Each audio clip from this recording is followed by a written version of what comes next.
On behalf of Penguin Random House India, I welcome you all to the launch of Great Disappointment, how Narendra Modi squandered a unique opportunity to transform the Indian economy by Salman Anees Soz. To briefly introduce the book, as the NDA government completes its term ahead of the general elections, it's time to evaluate its performance, specifically in terms of its management of the economy. The book is a critical assessment of 5 years of the brand of economics that Prime Minister Modi has championed, often referred to as Modinomics. Brought into power with the biggest political mandate in almost 3 decades, did the NDA government succeed in gainfully transforming India's economic trajectory, or did it squander a once-in-a-generation opportunity? The book suggests it's the latter and analyzes why the government's stewardship of the economy has been a great disappointment. To introduce the author, Salman Soz is an international development expert and an economic and political commentator. He is a former World Bank Group staff member with experience across a range of economic development issues in many countries around the world. He serves as a consultant to World Bank teams and has in the past been a consultant at the Asian Development Bank. He is a member of the Indian National Congress and a party spokesperson. He holds a master's degree in business administration from Yale University, New Haven, and a master's degree in economics from Northeastern University, Boston. He received a BA honors in economics from St. Stephen's College, Delhi. This evening, to release the book and discuss it, we are delighted to have with us Yoginder Alagh, former Minister of Power, Planning and Science and Technology, Yamini Aiyar, President and Chief Executive, Center for Policy Research, Raghav, founder of the Quint and Bloomberg Quint, and senior financial journalist Mithali Mukherjee. I invite all the panelists to please unveil and formally launch the book.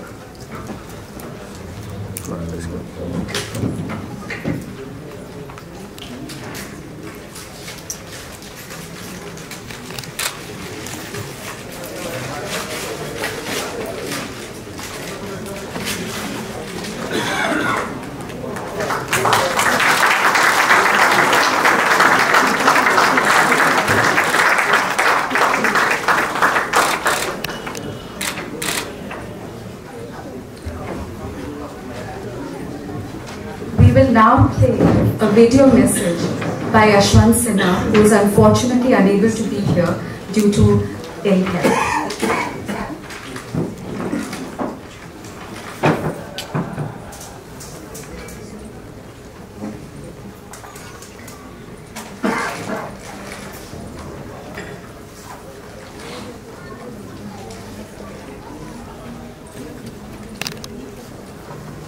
For my sincere apologies for not being personally present on this very important occasion. Salman Soz had spoken to me many weeks ago, and we had agreed on this date. Unfortunately, as he had perhaps mentioned to you, I am unable to participate in person because of a hurt knee which does not permit me to walk for the time being. Coming to the subject of this evening, Salman's book, The Great Disappointment, I must compliment him on writing a very lucid book, not only on the current economic situation which prevails in the country, but also the long history through which this country has gone over the last 70 years after independence. It's a seminal book.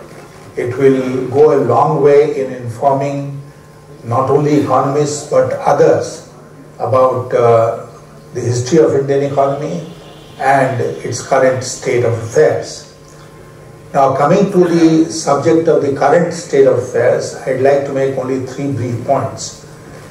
The first is, a government will be judged by its performance against the promises that it made.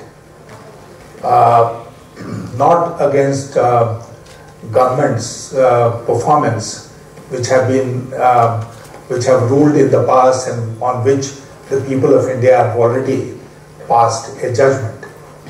The second is that people will try and understand, before coming to a conclusion, the circumstances with which the government was confronted, and if the circumstances were favorable, then why didn't the government perform as well as it could? And the third point is the government being honest in presenting a picture of the economy today as it is doing with all kinds of manipulated data. Now, this government inherited an economy which was not in the pink of health, no doubt, but then soon enough everything started falling in place. World crude oil prices collapsed and gave a huge relief to the government, and the claim of stability in the economy, whether it is the fiscal deficit or the current account deficit or inflation, is largely derived from this windfall of falling crude oil prices. We noticed that the moment crude oil prices rose even moderately, the government was on all fours and could not manage the situation, leading to great frustration amongst the people. Then the second is the government has not fulfilled the promises it made, either with regard to doubling of farmers' incomes or with regard to employment creation. In fact, on both the fronts, it has failed miserably. And the third point, which is most worrisome to a person like me, is the the penchant of this government to interfere with statistics. Whenever something which is not to its liking comes forward in terms of data collected by experts of the government, it either suppresses the release of that data or it is negating that data or manipulating that data and putting up dressed up figures. Now, this is the most worrisome thing, because no government in the past has ever attempted a thing of this kind. This directly impacts the credibility of the government in not only within the country but also outside, and this is one of the things which is going to cause enormous damage to the reputation of our statisticians and the entire data collection machinery. So this is something which needs to be discussed, and all of us need to raise our voice on this issue today and tomorrow and until it stops. I would like to end by saying that Salman has done an excellent job of writing this book. I hope it will serve the purpose that he has in mind. My congratulations to him and all the very best. Thank you.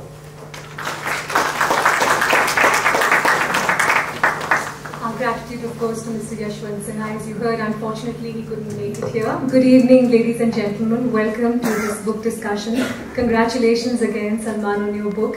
And thank you, Swati, for that introduction. Not to worry, I think even if Yoginder Alagh was here, he would have to have many similar things to say about the context of what we're going to be discussing. Salman, before we begin in what promises to be a very engaging discussion, this is more or less a profile about one Prime Minister, but you also have a note from another Prime Minister walking you through this book and his thoughts on it.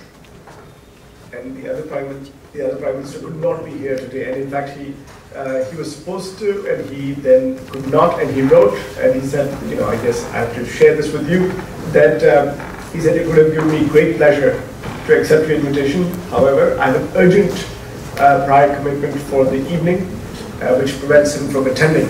Of course, the subject matter today is about the current Prime Minister, and he had said that I don't want to be sitting on the stage. I'd rather be in the audience because I want to listen to this from a different perspective. There were some sensitivities, of course, but he's the former Prime Minister. So unfortunately, he couldn't be here, but I'm sorry about that, and he's sorry too. But I think if we have a good discussion, if we come up with some ideas for the future, perhaps that will serve his purpose as well. Thank you. Thank you, Salman. That is, of course, Dr. Manmohan Singh we're talking about. So, in a couple of days from now, 800 million people across the country will go out to cast their vote. Timing has been great on your book, Salman. I think the title of the book is fairly self-explanatory in terms of how you're dealing with the economic situation, and you've got some comments on Twitter on that as well. But walk us through why the thought of this book came about and what brought you to this juncture. Well, I've been writing about the economy for a while now, and I remember I'm a member of the opposition, let's face it. So, in some ways, when May 16th, 2014 happened, I was in the Congress headquarters as a spokesperson of the party from 7 a.m. till 11 p.m. To the barrage of hits about the Congress party's, devastating defeat. And I was thinking to myself at that time, going from one show to another, I said, my God, all the things that Narendra Modi has talked about, if they do all this, they're going to be in power for a long, long time. And, and now you may say, what's wrong with that? If they do all these things, what's wrong with that? Because my feeling was that, you can have the economy grow, but at the same time, if you have the kind of narrative that was being put out in terms of a very, to my mind, very divisive narrative at that time, I felt that would not be good for the country, and no amount of economic growth could actually, whitewash that. But at the same time, I also felt that our country, obviously, we're still a poor country, and there are millions and millions of poor people. Malnourishment is extremely high. All the problems that this country has. So I thought, after 30 years, we have a government that has a majority on its own. Maybe, maybe they do things for the country. Maybe in that sense, one should be hopeful. I think that's why the title of the book is The Great Disappointment. I've been criticized by many on my side for saying that well, why are you disappointed? I'm disappointed because I'm also a citizen. And I have some empathy for those who are less fortunate. And in that sense, I had hoped that all the things that have been said would kind of, come to fruition. And they have not. And the other thing that really bothered me, and I can be very open about this, what bothered me was the slogan of, in 16 months we'll do what others did not do in 60 years. And I think that really stuck with me, and I think that is the reason I start the book with this chapter called The Inheritance. What did every Prime Minister inherit? Nehru inherited the largest refugee crisis outside World War II, along with a severe shortage of food. In fact, if you look at the first budget speech, it is only about food. There was no food. There was not enough food in the country. And every Prime Minister got some inheritance, and every Prime Minister stands on the shoulders of somebody else. But what I felt was wrong was the way candidate Narendra Modi, and now Prime Minister, seemed to negate what others had done, because he had to build on that. So I think that really bothered me. That's in some ways the genesis of this book. In one aspect, we do have a situation we haven't had in many decades, Salman, which is the NSSO data related to unemployment and the kind of figures we're looking at, particularly for youth unemployment. Raghav, you've been watching the economy and markets for a long time. How important or front and center do you think an issue like unemployment is when it comes to the crux of it? Well, first of all, Salman, congratulations and for this opportunity that you've given us to be with you on this wonderful day. I also believe Salman's a gentleman politician for having used the word disappointment. Honestly, I would have been closer to betrayal, but be that as it may. This whole bit about employment, some of the numbers which have been not released and which are therefore coming out in driblets, are astonishing. I mean, if you're going to have a drop in the absolute number of people employed, absolute number, not percentage, then then I don't think you need any further evidence to talk about the kind of crisis we are in. And I think it's all ultimately a crisis of growth. We are seeing a bunch of statistics which are showing that the economy is reasonably buoyant. But when you juxtapose those numbers with some of the real data that's coming out, the story doesn't hold up.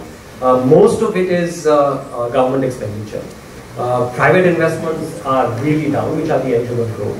Private consumption is also down, which is the engine of growth. Agriculture is woeful. I mean, if you have a situation where real wages in agriculture are deflationary, then the ability of the economy to grow it's impossible for the economy to grow.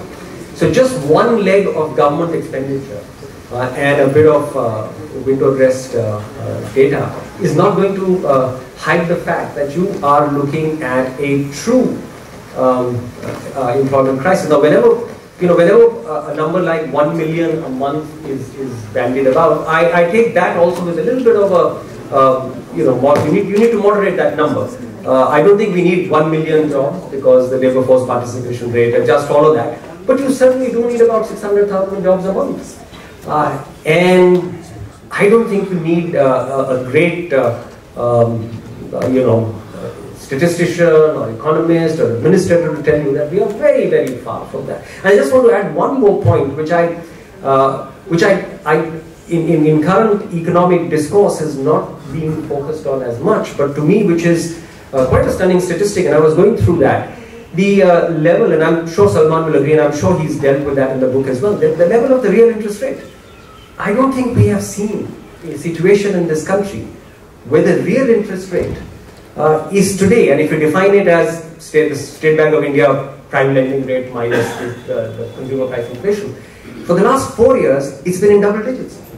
We've got a real interest rate of 10 to 11% in the economy. So when you put all of this together and you say India's growth is dismal, you know why. You know why. Under the UPA 2, while they were handling a crisis, the real interest rate was still about 4 or 5%. But it's 10, 11%. So where will investment come from? Where will growth come from? Where will jobs get created? It's an equation which is self-explanatory. Yamini, you've made the point in previous conversations about the employment issue, saying that this looks more like a supply side problem. Do you think that's what's happened over the last couple of years? The skew has gone completely askance? Well, I think we are, on the one hand, there was huge opportunity because India is sitting on a huge demographic advantage. The challenge comes from the fact that we haven't been able to convert that advantage into, in fact, creating a cohort of young people that have alignment of skills with the market as the market is evolving. One part of the problem is a fairly fundamental one. You have more children than ever before finishing 8 years of schooling, and you still have nearly 50% of them barely in a position where they can read a standard 2 textbook. The other part of the challenge is the extent to which the education system is being able to skill in a manner that aligns to dynamic market needs. And the market needs are evolving and changing.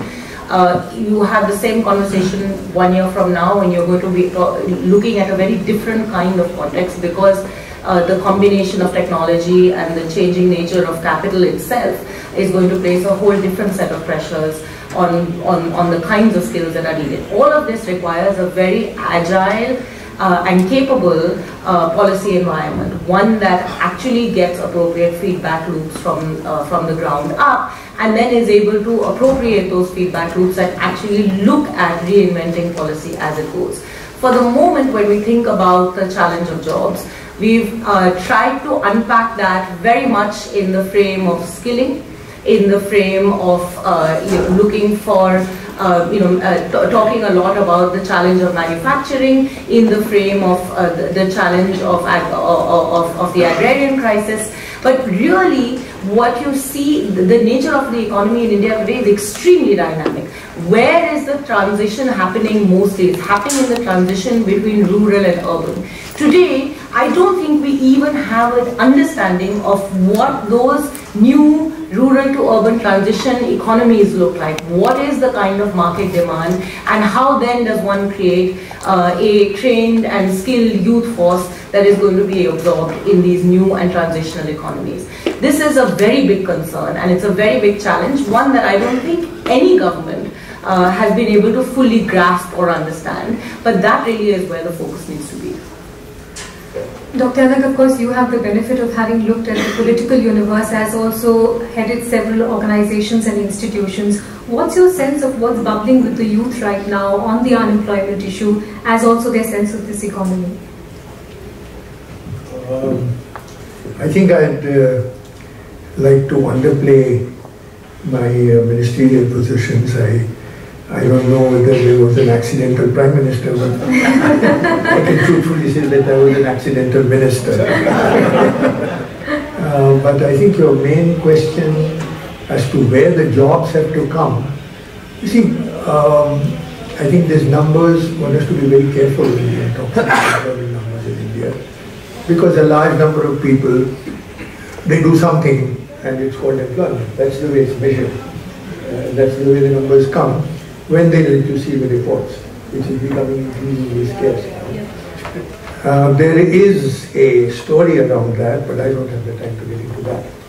The direct answer to your question is, as far as I'm concerned, is we must grow fast industrially. We must grow fast in agriculture.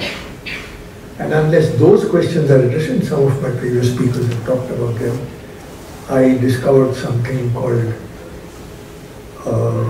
census towns. These are towns to which the farmer, and in many cases the farmer is a lady, brings her produce. And the infrastructure there is terrible. So yes, she is employed, but what does employment mean? I was in Godhra and I was coming from Dahod to a city, and there's a famous NGO. This man died last week. He does irrigation cooperatives for tribals. And that night, Sharmishta, his wife, had introduced me to a large number of ladies who were growing fruits and vegetables and poultry. And in Godhra, Raghav, you don't believe it, there was a crowd collected. What's up, my car? I said, kya ho raha hai? She had been hit by an SUV. Salman talks about some of these things in his book. We have the largest collection of markets in the world. That's what Earth satellite shows. But what is the market? This lady was sitting in a market. So as far as rural people are concerned, unless you create that infrastructure, unless you support the organizations of farmers, if we had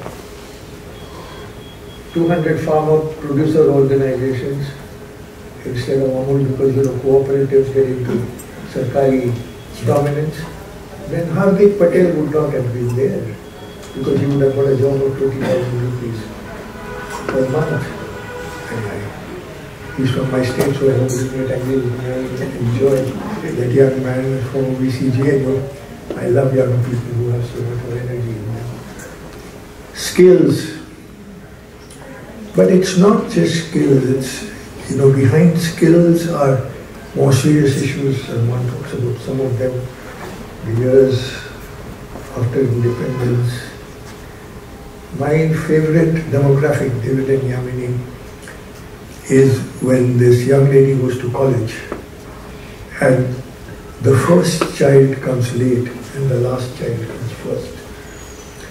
And that creates a demographic profile for us, which is some of the best in the world, provided you do something about it. That's the question of infrastructure, involving local institutions, building skills around them, getting them to certify skill development programs, rather than now just Sarkari Bureau of Labour Statistics. Salman, let me play devil's advocate here. Sujit Bhalla writes in the Express this morning saying that the data isn't that bad if you look at things like the annual survey of industries. So the problem is the fact that data isn't being released, which he agrees is a problem, but the data in itself is not that bad.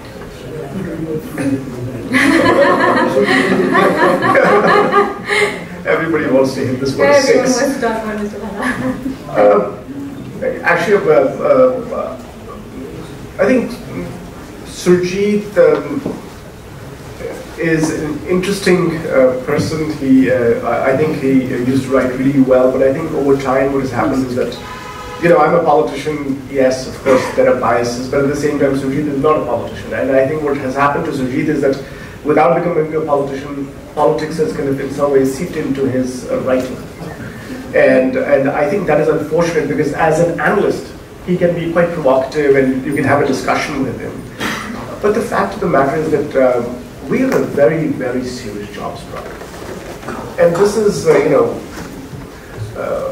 you can be in denial about it, which is okay, but then you're doing a disservice to the country. Please don't call yourself a patriot or a nationalist if you're denying that we have a serious jobs problem. In fact, in the 5th chapter of the book, I actually talk about employment as an overarching kind of challenge for India. And I can see a tsunami coming, right? I mean, on the one hand, as Yamini said, our education system is just not producing the kinds of young people that we need in the future. And by the way, it's not just the school system. Think about malnutrition in this country, right? If you have about 40% of stunting, 40% roughly, how will those kids learn? You can have the best schools, but if you have 40% stunting, those kids are not going to learn. They're not going to learn well, and they're not obviously going to become productive citizens in the future. So, Surjit can say that the data says this. Yeah, they haven't released it, but the data says this. But let's face it, 45% high in unemployment rate. That's a pretty bad number, no matter what way you look at it. I mean, today from the Indian Express, there's a report on men dropping out of the labor force. So, what's going on in this country? Labor force participation is decreasing. That means fewer people are in the labor force. If you're in the labor force, if you either have a job or you're looking for a job. So we have a very weird situation in which unemployment rate is high. That is, people who are part of the labor force, their kind of unemployment, that's high. And also, there are fewer people in the labor force. That means people are dropping out. They just basically have given up. So they're losing hope. Yeah, they're losing hope. So that is not a good situation. That's a terrible situation. And then think about technology. Think about the future. Think about what kinds of jobs are going to be taken up because of advances in technology. We shouldn't worry. We should worry about it. We shouldn't get immobilized by it. In fact, if I may, there are in the 5th chapter I talk about some principles for economic policy making. And I never thought I would have to write these, but I'm just I won't even go into the details, but I'll just say what they are, to my mind. 1, do no harm. Demonetization. Do no harm. Surjit Bhalla likes demonetization. I don't know why. Raghav likes it even better. I get some comments from him. Embrace change. Change is coming. Don't be scared. It's coming, but embrace it. Invest in people. Unless we invest in people, India is not going anywhere. No matter what anybody says, no matter how much infrastructure spending you do, no matter how much industrialization you talk about, it's not going to happen. And finally, reinvent the role of the state. India's state needs to change. The institutions need to change. The institutions that were relevant many decades back, they're no longer relevant. They have to change too. Our government has to change. And frankly, in many respects, the government has to get out of the way. Coming from services, Surjit sidesteps that issue. So, it's the Mandal Committee which went into that. Because a large part of it is the informal sector. That's where the NSS gives you the data, which you play around with. And that's where the large-scale employment opportunities are. Surjit Bhalla is absolutely right. It has nothing to do with the main discussions that we are having. My only hope was that he'd be here, or I'd meet him somewhere, because I don't want to say things about him behind him. I will call him up as soon as I tell him what I said. You must fill us in on how that conversation goes. The Mudra data as well, of course, remains unreleased for the third time now. Raghav, the point I was making was that you've been an entrepreneur through many political leaderships. Would you say this government has been pro-business? You know, the greatest betrayal that I think this government has had, I have not seen an expansion of the state in the last 25 years as I have seen in these 5 years. The state is all over. Whether it's in the bond market, whether it's in the debt market, whether it's in expenditure, investment, RBI. So the state is all over. Discretionary approvals have never been as difficult as they are under this government. The nature of industrial consolidation is increasingly becoming bigger business, bigger business, bigger business. The point Salman makes about the fact that there are smaller, nimbler organizations which are getting absolutely waylaid by whether they have to do this GST filing or that GST filing. I mean, look at just the GST. Last week you say we will have 5% on real estate with no input credit. So suddenly one fine morning you wake up and you change the rule. Now tell me, what is, if there is no input credit, is it a GST? Is it even a GST? Does it even satisfy the definition of a GST? Fair enough, you made one wrong decision, that happened last week. Last evening, that decision is also rolled back and you said now you have an option. You can do 12% or 5% without input credit. I mean, you know, some of the decision making is so arbitrary. Sorry, I mean, it's unintelligent, economically unintelligent, and that's tying up enterprise completely. So we have seen a massive expansion of the state. Massive. What we have seen is a real whittling down of private enterprise. I'm sorry, this goes against every tenet that this government is putting out, or the propaganda that the Prime Minister does. I mean, angel tax. Do we even know what that's done to smaller enterprises? I mean, you have a situation, and I don't know how many people here have gone beyond the headline. What is the angel tax? I receive capital from an investor. Nowhere in the world, nowhere in the whole world do you have a situation where capital gets taxed as income. It gets taxed as income. And you slap a 35% tax on me, and then you send me a notice and say, I'm attaching your bank account. This poor fellow is a 2 crore rupee enterprise who just got an investment, and suddenly he's told that no, it's not 2 crores your value is 50 lakhs. Therefore on 1 crore 50 lakhs, I'm slapping a 35% tax on you. Therefore you pay me 50 lakh rupees, and if you don't pay me 50 lakh rupees, I'm attaching your bank account. And in the case of one entrepreneur, they went into his bank account and took the money out. I mean, these are the kinds of things that are happening in this country. So it is the most interventionist, the most statist, and the most anti-private enterprise government that I have seen in the last 30 years since India liberalized. There is a couplet that puts it quite eloquently, Raghav. Na jaane kyun ye lagne laga hai, wo कहने लगे हैं कि पूछना मना है. Yamini, let me shift this conversation from its urban lens to the rural lens, which has actually also been front and center. The farmer crisis has not been as much of a headline as we have witnessed in the last few months. What do you think has happened in that entire area, A? And do you think enough has been done at all in terms of improving quality of life? I think there are a whole set of fairly deep and fundamental challenges that the agrarian sector has been confronted with that in my view predate these last 5 years. And government after government has consistently assumed that the transition from farm to non-farm will address the challenge of low agricultural productivity. So in a sense, we are seeing now the consequences of a long period of complete and absolute disregard for fundamental structural transitions that needed to take place to enhance agricultural productivity across over the last many decades. Agriculture has essentially been a fairly neglected sector. My sense of where the sort of bubbling up of the crisis has of course to do with a set of particular reasons related to policy decisions that this government has taken, particularly around managing inflation, which has had a direct impact on farmers.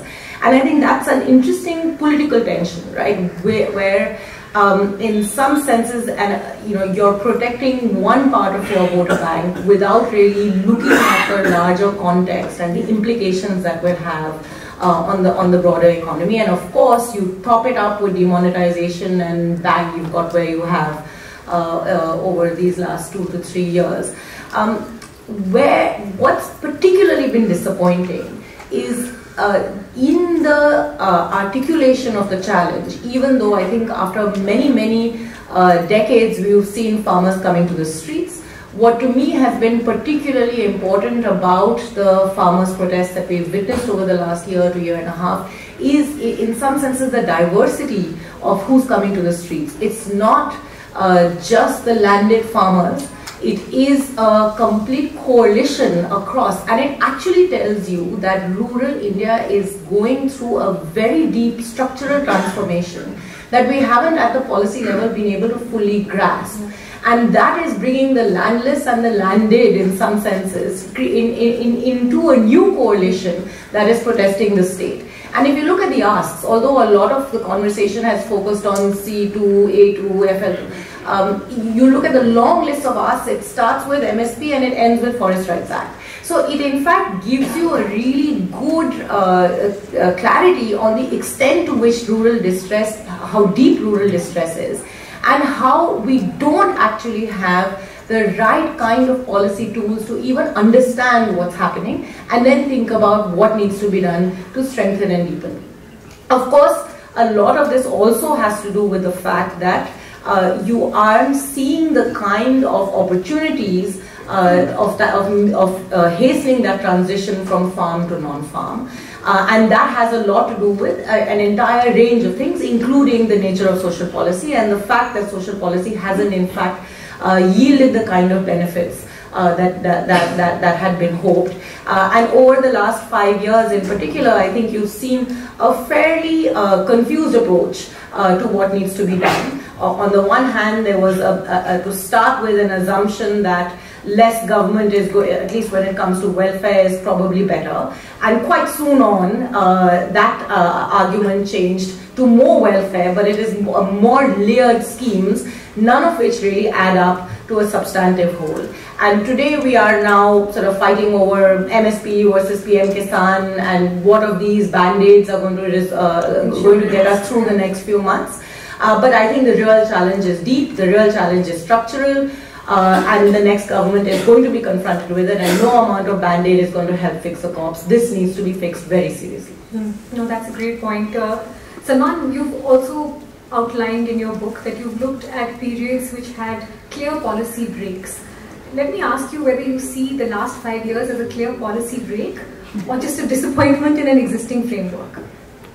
You see, that's the interesting question, right? I mean, here we are, everybody talks about 1991, the reforms of 1991, right? But when I was doing my research for this book, it turns out that, India's had some very clear kind of phases of growth, so to speak. Actually, the first growth phase was during Pandit Nehru's time from 1950 to roughly 1960. It was 65, of course, he passed away in 1964. And that was the kind of, that was a high growth phase. And, we may not appreciate it right now, but in the pre-independence era, from 1900 to roughly 1947, India's growth rate was about 0.1% per annum. It averaged about that. And during these 15 years that I talk about, it was close to, I think, 3 to 4%, something like that. And per capita income was almost 19 times higher on average during these 15 years compared to the time of the, time of British rule from 1900 to 1947. The second growth phase is actually the 1980 to 1990 phase. If you look at, all sorts of researchers have talked about, that the break in growth, after what we call the Hindu growth period during Mrs. Gandhi's time, after that, 1980 to 90 actually was a pretty high growth period before the structural reforms of 1991. In fact, the growth rates in the immediate aftermath of the 1991 reforms, they were not that, the growth rate was not that high. And then we, obviously during the UPA era, despite the suppression of data and all that, that was a high growth period, and perhaps it's the highest we've ever seen. And no matter what kind of revisions are put out, I think India's credibility, the credibility of our national statistics has taken a huge hit. And trust me, I've come from the World Bank, people are not going to just trust things from India anytime soon. And I think in that sense we've become more like China. Now this government had an opportunity to do something very different. And that is the disappointing part, right? I think they got, I don't know what it is. I think the first thing, if you remember, they went for land, the Land Act. They wanted to roll back the 2013 Land Act. They spent a lot of political capital on that. And that law had actually been notified on the 1st of January 2014. So the law was not even under implementation, and they went after that. In my view, everybody talks about demonetisation, everybody talks about GST. I actually talk about the banking sector. I think the biggest problem was that they did not address the NPAs in their first year. And by the way, this is not as if nobody knew about the non-performing assets of the banking sector. This has been flagged by so many people. IMF had been talking about it, the World Bank had been talking about it, the government's own economic survey had been talking about it. And you've got to understand, the banking sector is your lifeblood. If the banking sector is clogged with NPAs, you're going to get a heart attack. And that's what our economy got. The economy basically got an attack. And nobody seemed to be focused on that. The government started focusing on efficiency. The Prime Minister started looking at projects, trying to do all these infrastructure projects and all this stuff. And they went after land. And of course, the land thing was a fiasco. The Sood Boot Ki Sarkar jab came, and then they dropped it. So that was the big thing. Not trying to clean up the banking sector at that time aggressively. Let's face it, Prime Minister Modi was extremely popular then. He remains popular, It's not that he's not popular, but those days was the peak of his popularity. If he had said that I have inherited a problem, this is the banking sector, everybody's been talking about it, I need to fix this. Now they're telling, I think that would have been a great use of political capital. I think he really messed it up. I don't know who gave him this advice. I don't know whether they were even thinking about it, but if anybody, to my mind, if anyone says that demonetisation and GST are the biggest problems, no, I think it was, complacency about the banking sector. Raghav, every tragedy has a climax. Would you say INFS was the climax for the banking industry, or as Salman points out, was it a series of mini heart attacks that got us here? I couldn't agree more with Salman. That was a problem screaming to be done. And then on top of that, you had the biggest good luck that any administrator in India could ever have. Oil crashed from 130 to 30. And that gave you, that gave you close to 7 or 8 lakh crore in revenue that was just a windfall. And you know what was needed to fix the banking sector? 5 lakh crore. So God gave it to you. You didn't even have to look for it in your fiscal budget. You got it extra, thrown from the heaven. But I fully agree with someone. I don't know what took control of this government. They said probably this, abhi Delhi dur hai. This problem will get sorted out by itself. But the bomb kept on becoming bigger and bigger and bigger.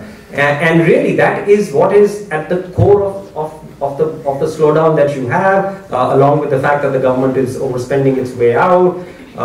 You have a situation that the Reserve Bank of India cuts 25 basis points and the 10-year treasury doesn't move, and the next day goes up by about 8 or 10 basis points.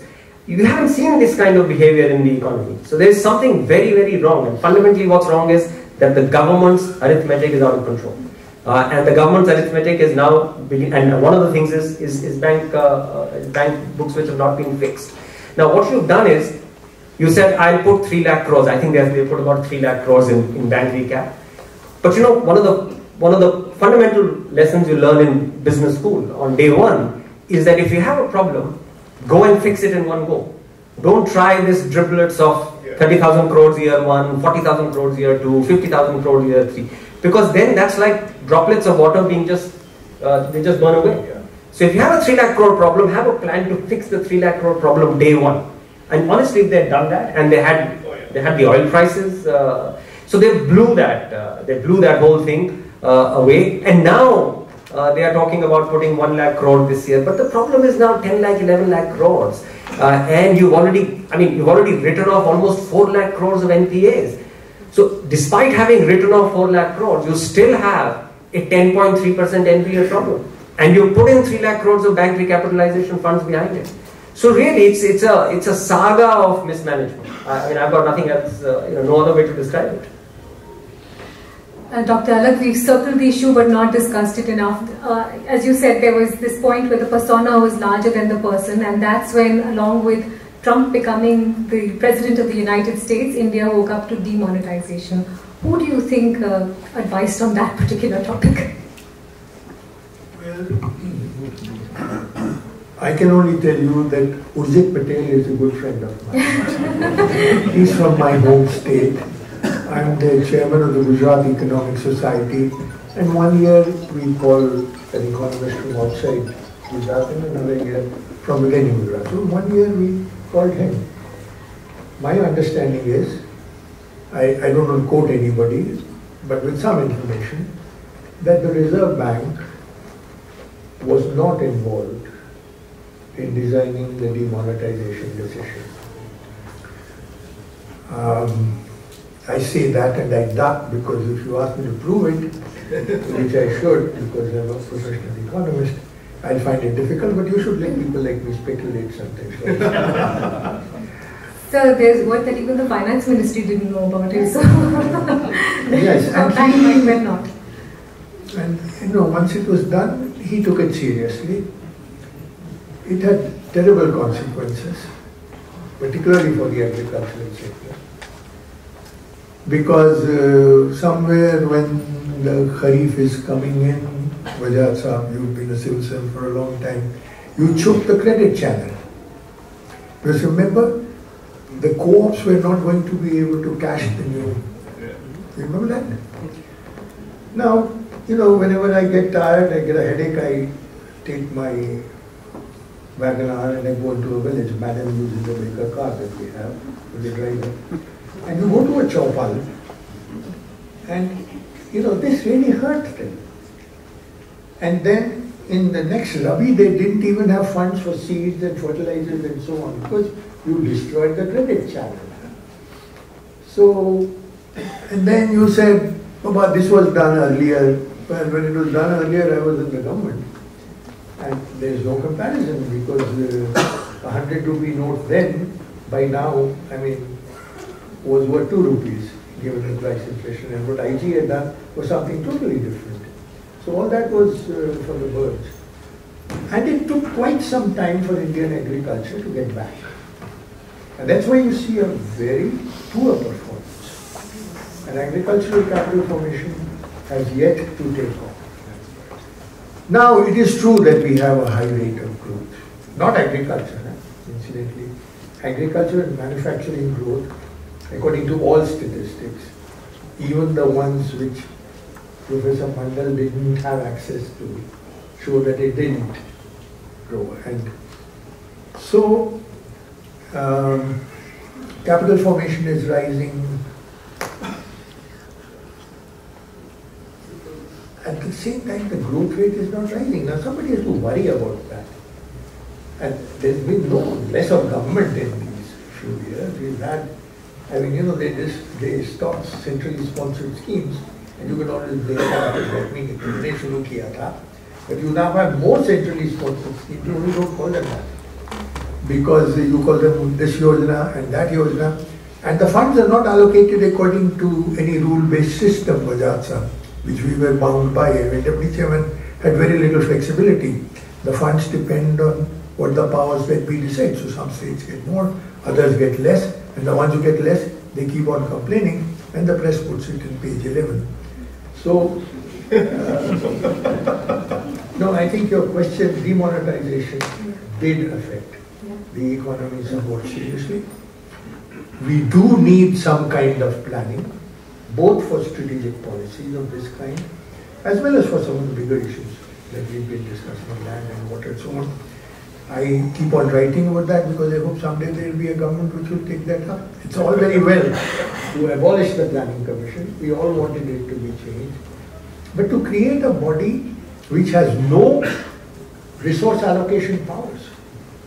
You know, the Chinese changed their Planning Commission, but they gave the new Social Development Committee, which was the new Planning Commission, allocation powers.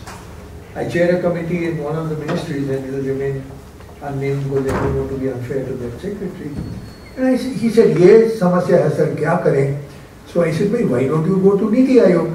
He said, "Sir, आप होते थे तो lecture तो मिलता था, पर पैसे भी थोड़े मिलते थे. Now we only get lectures, and for that I would rather come to your institute." So you must get back to the fundamentals, not just collections of skills, however attractive. And some of them are pretty good skills, whether you like it or not. Swachh Bharat is a very good scheme. But you know, not seeing the linkages, putting everything in what are called bins and so on, I think creates problems. So I hope the new government, and I'm not making a political statement, it could be of any party, including the people who are opposed to Salman, that they will address the issue. I think they will. Yamini, let me get your thoughts on this demonetization and the impact on the farming community. And I just want to layer that because I think what didn't get said with that CMI data is not just for the male labor force, but the fact that the female labor force has seen the sharpest fall, as also that demonetization actually hit women much harder. I'll answer your question, but first I have to take on the Swachh Bharat. I can see Yamini's eyebrows going. I just want to build on something that you said, because I think that some of these things are quite important. We've seen over the last 5 years a very critical set of structural shifts in how Government of India is supposed to function. And two of those critical shifts. One is the replacement of Niti Aayog, of Planning Commission with Niti Aayog. And the second has to do with this dynamic of federalism, particularly the dynamic of center and states, which are sort of embedded in there. When Prime Minister Modi was Chief Minister Modi, he was without doubt one of the most critical advocates for greater states' rights. An argument that Professor Alagh and I have to have later is on centrally sponsored schemes. I dislike them immensely. I'm with Prime Minister Modi on that one. However, exactly, that's the point, that the whole narrative of cooperative, competitive federalism, of Team India, of actually creating an argument that the Planning Commission needed to go because the Planning Commission was the big bad bully that would bring states in and sort of order them to do things. It is true, and it's empirically proven, that there was a fair amount of political discretion in the allocation of funds that the Planning Commission made to states. The World Bank has many studies that highlight this fact. But in the absence of long-term strategic thinking, what you ended up doing was dismantling an institution that had a certain logic. And that is exactly the point that you made, that you can't have, in the nature of how bureaucracy functions and in the nature of how governance takes place, you remove the fund allocation role of an institution and suddenly it's sort of, you're left with a vacuum. In addition to that, what the government did do was to take on board fully the recommendations of the 14th Finance Commission, which was a big attempt to shift the dynamic of centers and states. But essentially the temptation, because even as Chief Minister Modi used to talk about more rights to states, Administrator Modi has always been a very centralizing administrator. And you're seeing exactly that now in how Government of India functions. And that temptation then was too much. And by the way, bureaucrats, no offense, love centrally sponsored schemes because you take it away and suddenly Government of India doesn't have a role to play at all. So in this entire process, in fact, we have created a deep fundamental planning vacuum. There is no mechanism by which states have a sense of how much money they are going to get, and therefore to be able to plan. Their own planning capabilities have atrophied consistently over decades of over-centralization. And you're basically now circling right back to a terms of reference for the 15th Finance Commission, which says, in fact, we have to now become even more centralizing. I have not seen a terms of reference that suggests to the Finance Commission that it may want to consider performance metrics for implementation of flagship schemes, that it may want to consider costs of New India 2022, which are all sort of flagship government programs. So I think we have ended up today in a place where we are seeing a very complicated dynamic that is shaping between centers and states as the story of inequality, regional inequality across India is going to get sharper. That's going to be the big challenge of the next 2 decades. This issue is going to become even more central, and the unity of India, the diversity of India, and the idea of India is very much embedded in this, in its federal structure. And I think we are right now seeing a policy vacuum, and more importantly, an institutional vacuum that can negotiate those relationships, and that's something to be quite worried about.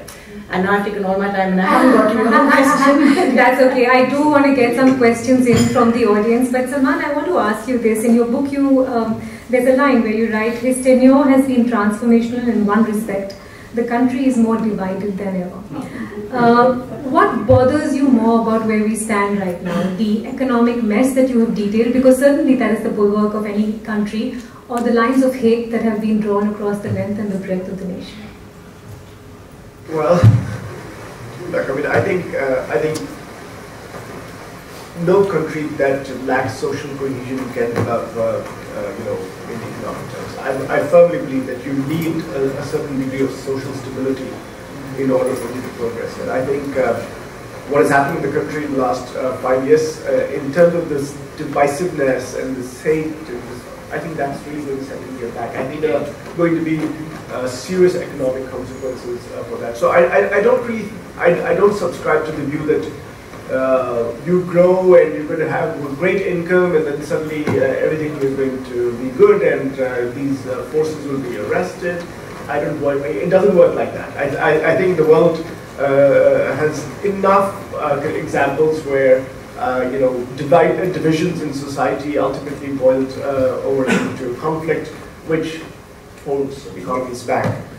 But just on this demonetization bit, because that's also in some ways, it's about policy, right? I mean, what do you do? I mean, how do you do it? How do you make policy? And I think just because Yamini didn't get enough time, so maybe she yielded a bit of time to me, I just want to read a little bit from the book, because I haven't, I think this whole idea that demonetization would have short-term consequences or limited impact, adverse but limited, I think that is something that has not panned out, and that is not going to pan out. And I'll tell you, I just want to read a bit, just take 2 minutes of your time, because I think this is important stuff, and this is something policymakers must keep in mind for the future. So I just write that while I was convinced demonetization would have an adverse impact on the economy, initially I thought it would be of a short-term nature. That's what I thought. I recall a Twitter exchange with economist Vivek Deheja, who's from Canada, who was supportive of the move at that time. In fact, Jagdish Bhavati and Vivek and another gentleman from Washington wrote a piece in Mint on how demonetization was great. But not everyone was convinced that the adverse impacts would be of the short-term variety. Economist Radhika Pandey at the National Institute of Public Finance and Policy, which is here in Delhi, and Rajeshwari Sengupta at the Indira Gandhi Institute of Development Research wrote in talk triggered by the November 8 currency ban will gradually radiate from cash-intensive activities to virtually every sector of the economy. This will lower the GDP growth. The resurgence in growth may prove to be a challenge and may take longer than expected in an already sluggish investment scenario. End quote. And then I say, in the same piece they made a point that I found evidence for in the IMF paper that I mentioned above. In that IMF paper, what does it say? They say, basically the idea is the longer the time taken to normalize the situation, the deeper will be the damage inflicted upon the real economy. And some of the damage caused may end up being irreversible. Demonetization's impact, some of the impact is likely irreversible. The reason is, you have demonetization, you're a business and you shut down. Now suddenly after 7-8 months, you're not going to restart that business. And I think there must be, millions of small little activities that must have been finished because of demonetization. That is why I said, do no harm. One of the principles of economic policy making should be do no harm. And I think Prime Minister Modi did something, I think, that was, to my mind, an unthinking policy initiative, and that has caused harm to him. Can I just say one small thing? I think one of the reasons why you get ill-thought policy like demonetization has to do with the consequences of a very centralized administrative character. And to be entirely honest, every single public commentator, and you quote many in your book, people who watched Gujarat, they knew this. And Prime Minister Modi's administrative style has not changed from Chief Minister Modi. Okay, we papered over that. And we forget that the core democratic impulse requires you to have a much more delegated and decentralized administrative function. You have to be far more consultative. And I think as public opinion makers, debaters, shapers, there is, we all have to have, there has to be a degree to answer for missing these things. And so in that sense, I don't think that these last 5 years have been a great disappointment. I think they kind of fulfilled what I imagined these last 5 years to be. You obviously had a lot more hope. So we have a realist, a pessimist, we've got it all. But let me get Dr. Alagh and Raghav's thoughts in as well on this demonetization topic in specific. Dr. Alagh, would you like to go first? On the demonetization issue. No, demonetization I have spoken, but in some of these larger issues which were discussed in the last 2 or 3 observations, I wanted to say something on that. I know Prime Minister Modi very well. He was the chairman of my governing body for 10 years because he was in Gujarat, and my research is my permanent work is there. So there's a lot in what you have said. I think he manages a small state very well. But I wanted to get at this issue which was talked about by Salman and others, the whole question of long-term growth of the economy. And I think Delhi being Delhi, one is being very polite. Some conversations are not allowed. But I would like to be impolite in some things. A great national leader whom I don't like because he's a great centralizer called me for a discussion, and I went there. There were 1,000 people there, so I just signed in and going back. They said, "नहीं वो आपको मिलेंगे." So he asked me, आपने बहुत कुछ लिखा है, आप हमको ये बताइए कि फ्यूचर हिंदुस्तान को बिलोंग करता है या चीन को बिलोंग करता है? Okay, that was the question. Now, in a way, Salman's book, if he hadn't given it the political slant, it would have been a good textbook. Sorry, as an accidental minister, I think that's important. You don't think good textbooks are important? I think good textbooks make the future. So I told him कि देखिए, उनके वहाँ बचत का दर, because he speaks in Hindi, he's from the heart of central India, you can even guess who he was. तो बचत का दर हम कहते हैं कि बढ़ाने की जरूरत नहीं है, अच्छे दिन आ गए हैं. तो चीन का बचत का दर तो 38% है और हमारा अभी 32% था, वो कम हो गया है. इन्वेस्टमेंट रेट बढ़ना चाहिए, ट्रेड बढ़ना चाहिए, क्योंकि ट्रेड से टेक्नोलॉजी आती है, कॉस्ट कम होती है. और क्या ट्रेड में? सो आई टोल्ड हिम, देखिए अगर औरतें नहीं होंगी विकास में तो आधा तो वहां चला गया, और अगर मुसलमान नहीं होगा और क्रिश्चियन नहीं होगा, you don't say that? You're much too civilized. I don't know why we sent you to Harvard. To Yale. To Yale. Well, I taught at Penn, so it's a wrong school you went to. Taught my PhD from there. Listen, if large minorities are going to be out of the rate of growth, you will never achieve an 8% growth rate, whatever you say. And if you don't have the guts to say it, well, I don't care. I don't live in this area. I'm here for some intense personal reasons. I don't go away. Somebody needs to say that. This whole, you're talking about the future of India, a dream. We can be the only civilization which can show how Islam can be a part of a modern culture. The next century belongs to us if we do that. And if we keep on fidgeting about all these things with lovely models and so on. I love models. My last book does some good modeling, but that's not the big issue. Raghav, let me take my question, because I remember that you were a very vocal and immediate critic of this demonetization debacle. Yeah, I mean, it's immodest to say I told you so. But on the 13th of November 2016, precisely 4 days after this move was done, I wrote, and it's on Bloomberg Quint, that every penny is going to come back.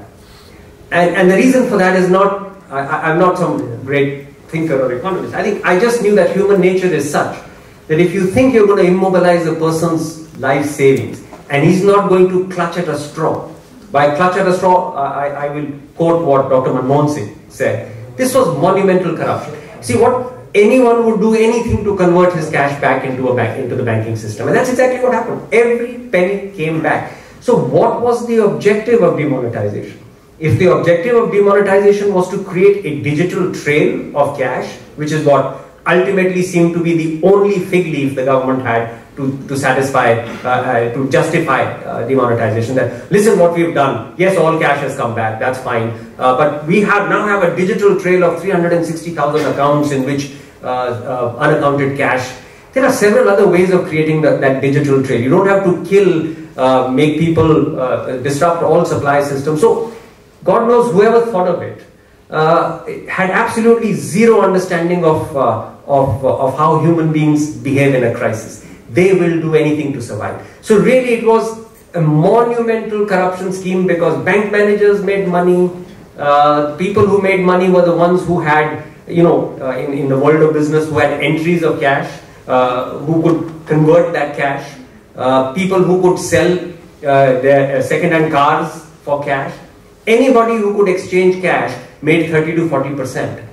And on a 17 lakh crore cash base, 30 to 40% is exactly what Dr. Manmohan Singh said, monumental corruption. It really was. So honestly, it was botched up in thought, botched up in implementation, and done by a group of people, as Yamini said very clearly, that it's obviously, no one talked about, listen, what will happen if I tomorrow tell 100 crore people that all the cash that you have is gone? Someone should have modeled that. How will human behavior be? No one's going to just, queue up like a lamb and say, nahi sahab, ye le lijiye. So no modeling, no thought, no consultative procedure, no understanding of how human beings behave in a crisis. And you had what you had. Which was followed by the multi-layered GST, Raghav. So the echo chamber remained the same. But let me open up the house for questions. Do raise your hand. I don't know if there's a mic, but yeah, we'll try and get that to you. Do let us know who your question is addressed to, sir. I want to ask a question to the author. Mr. Soz, your father is a good friend of mine, and I've just reviewed his book on Kashmir, which is published in the Kashmir Times. I want to ask you a simple question. The political economy approach, which you have not adopted in your analysis, it is able to throw a much clearer understanding of Indian economic development. And, saying things like crony capitalism, idea of Rafale deal, which Modi is actively promoting and doing, all these things. So how do you look at this business of political economy, not just economic development? Well, you know, my frame of reference is economic development because that's what I do. I'm a practitioner. That's what I've learned. And you know, I didn't really want to stray too far away from you know, what I knew. So, by the way, this is a great opportunity for me to actually thank Swati, who was after my life for about a couple of years and said, "You got to write something," because she used to like my writing, by my articles. So thank you, Swati, and thank you, Vartika, who's my research assistant, who's done a great job with this, you know, with helping with this book. But on your question, I didn't really want to stray too far from economic development because, you know, political economy, part of this goes into the political economy aspects. But you know, ultimately you have to do what you feel is right. My goal, especially with chapter 5 of this book, was to kind of say, okay, now yes, this is an opportunity that was missed. It's unfortunate, we are where we are, but what do we do next? But when you talk about what do we do next, yes, political economy is extremely important, but you know, my frame of reference is, if I'm going to kind of assess the Modi government's performance based on, you know, economic parameters, then I should kind of talk about the future in those terms as well. So I didn't really want to get too political because I knew, maybe because I'm a politician and I was very conscious of that, and I wanted to kind of not have this book be, you know, rejected because it's been written by a politician. So I was very careful about, and Swati also was kind of telling me, you know, let's kind of not write it just for a political kind of audience. In fact, today I got into a Twitter spat with Mohandas Pai, who said this is nonsense and all this stuff. And I said, you rejected it without reading. It's like, you know, trolls going to Amazon and downgrading Barkat's book without reading it. So I think that is the danger, and I consciously try to avoid that, and I try to make it as academic as possible, but without kind of course, there is some politics here, political economy here. Obviously, you can't get away from it, but that's not the full measure of it. I didn't really want to focus on that. At the back, can you get a mic?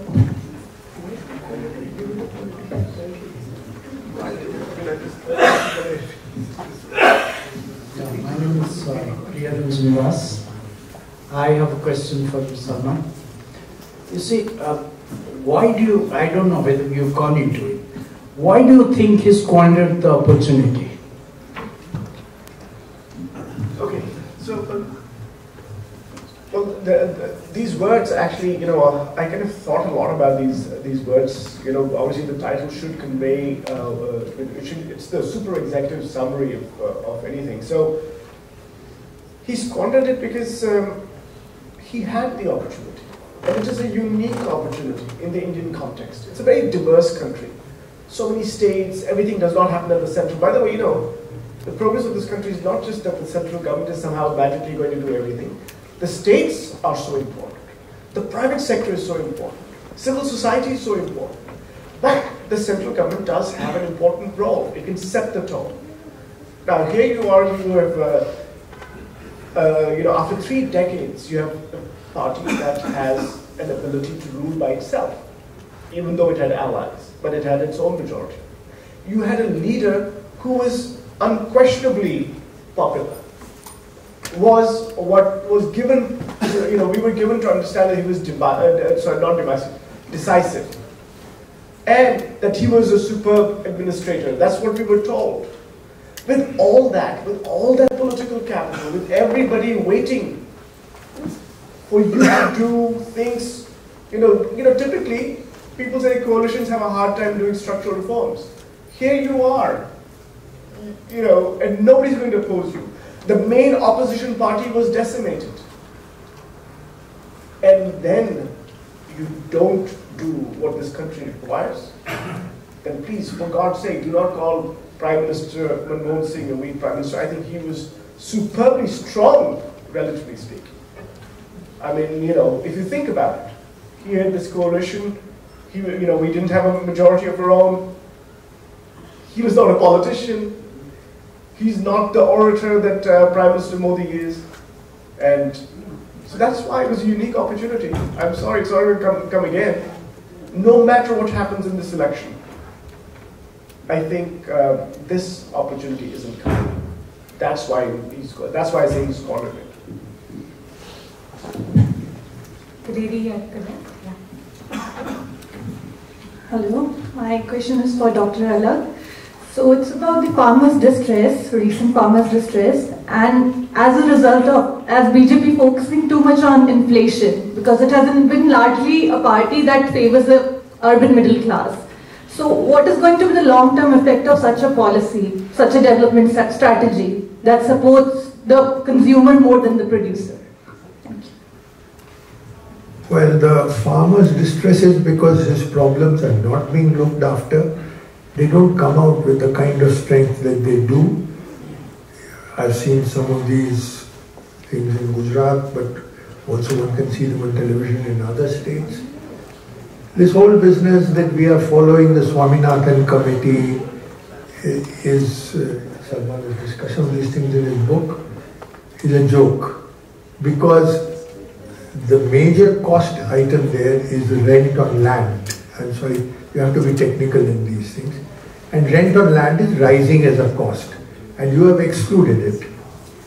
Now, that's argued by some very good professional economists. Some of them are very good friends of mine, younger friends, Ramesh Chand, Rajiv Kumar.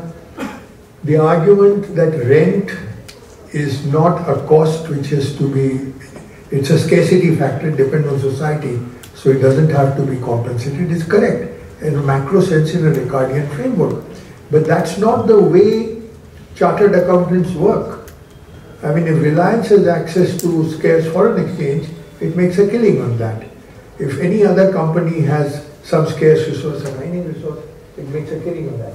So, जब किसान का बारी आया, तो you are not giving him that. Now, that's not fair. I mean, there is a committee that I chaired which defined it and said so. So, you know, in many of these things, what you have really done is that he feels cheated, he or she. You have not created the infrastructure. You talk about markets. I don't know if you've been to any of these e-markets. I have. The only one that I know which has really worked is Chili's in Andhra. Otherwise, in most of these things, the necessary homework has not been done, and the farmer is not getting access to the e-market. He then goes to the Aratiya, and he gets fleeced in the process, which is the same old thing that is going on. So the terms of trade, and this is not my data, this is the Commission on Agricultural Costs and Prices. They are calling a meeting on the 26th where they've all asked all former chairmen to come also. So I'll also go there. The terms of trade have been going against agriculture. What does that mean? It means that the Kisan, and in many cases, she's a lady, for what she sells, she's getting less in return when you don't put it in these very great terms. And in WTO, which was the one place where you were fighting access against subsidized imports, there are countries which give subsidies to the extent of 97% of their crop. You said you are going to fight that. It's been going on for 20 years. It's not one government, we've all said that. Unfortunately, and these are very good friends of mine, the NDA government stood out until January, and now they've given up. Suresh Prabhu, whom I know because he's a part of the cooperative in Western Maharashtra, where I am a founder member, kept on saying no. Other issues we will not take up until the livelihood issue is resolved, which is why we give subsidies and so on. And 2 months ago, government have said no, we can under special conditions take up this issue, other issues, which is the industrial issue. So the one thing which we always fought, and Maran died because of that. He was in my government. He got a heart attack arguing it out in Doha. We've given up now. Now these are complex issues, so you know they don't come in the public debate and so on. You need another book. It's not going to be.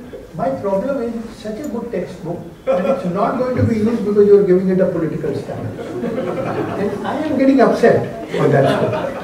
But you know, these issues are extremely important. So this doubling of income business and so on, access to e-markets, this is ho nahi raha bhai. And that is why this guy and this woman is out on the road. And you know, they're so nice about it. They come all the way, then you tell them we will look after it, they go back. You see the Maharashtra, Raghav? You know, kitni der tak aaya. And then they say, theek hai, we will not disturb you. Such lovely people. We are not looking after them, young lady. This is the problem. Okay, I think we can squeeze in just one final question. The gentleman with the jacket over there. You're free to chat with them once we're done with this conversation. I'm running out of time. My question is related to fiscal discipline. You've had 5 years of UPA 2, which is a record to see. You've had Modi's government, which has tried but failed in at least encouraging fiscal discipline. The states now are not following that. We're not even close to following any form of fiscal discipline that's threatening our entire macroeconomic stability. And macroeconomic stability was one thing this government seemed to have been doing well, which is now squandered, so to speak. So what remains the learning curve for the past 10 years of UPA and Modinomics, so to speak, in terms of fiscal discipline? Because the overall picture looks pretty bad. And if you get the mandate in May, let's just say, I think the person would be most relieved would be the gentleman on the cover of your book, because he will give you a sinking ship.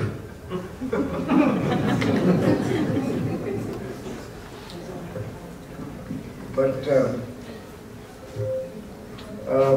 I don't know, I don't really see the country as a sinking ship right now, the economy is a sinking ship, but I do think that it's adrift. That much is clear. Thankfully, I routinely run into so many colleagues in my party, and I kind of think to myself, I said, how lucky are we to have such brilliant people in this political party? And one of them is sitting right there, Rajiv Gowda, and we're very good people, and we're experienced people, and I think,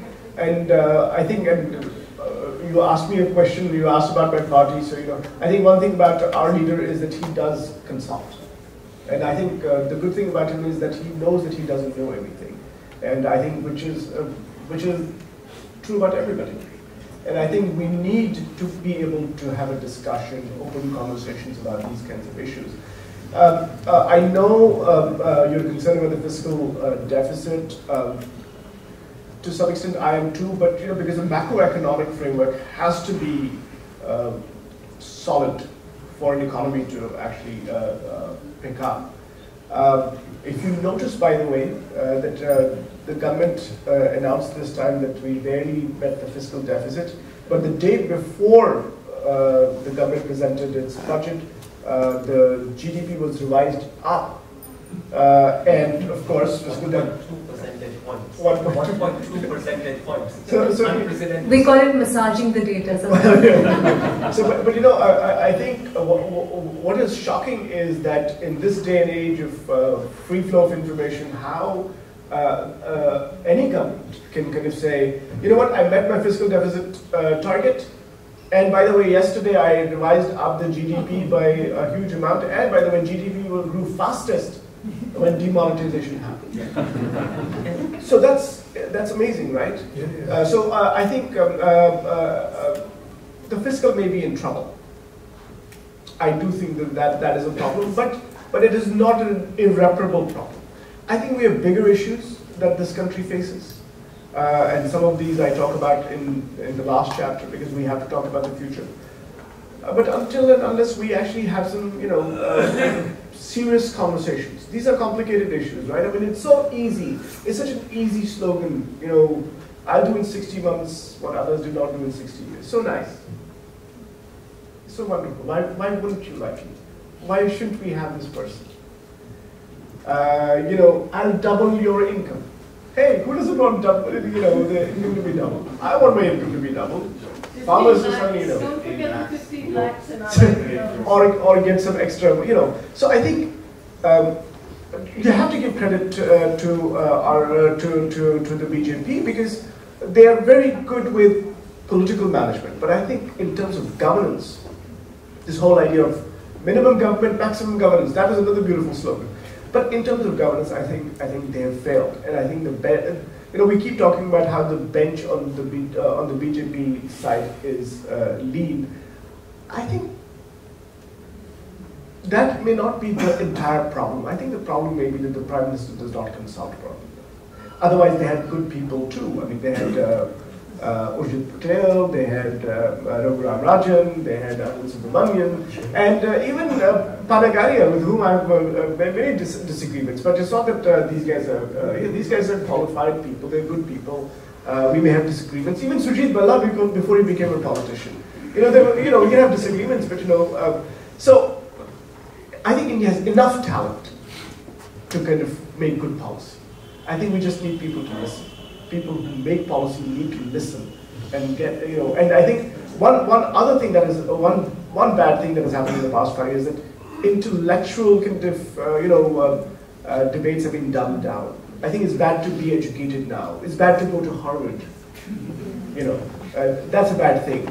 Hard work, and as in people who go to Harvard do not do any hard work. When I was at Yale, I've never had so many sleepless nights in my entire life as I had during that time of business school.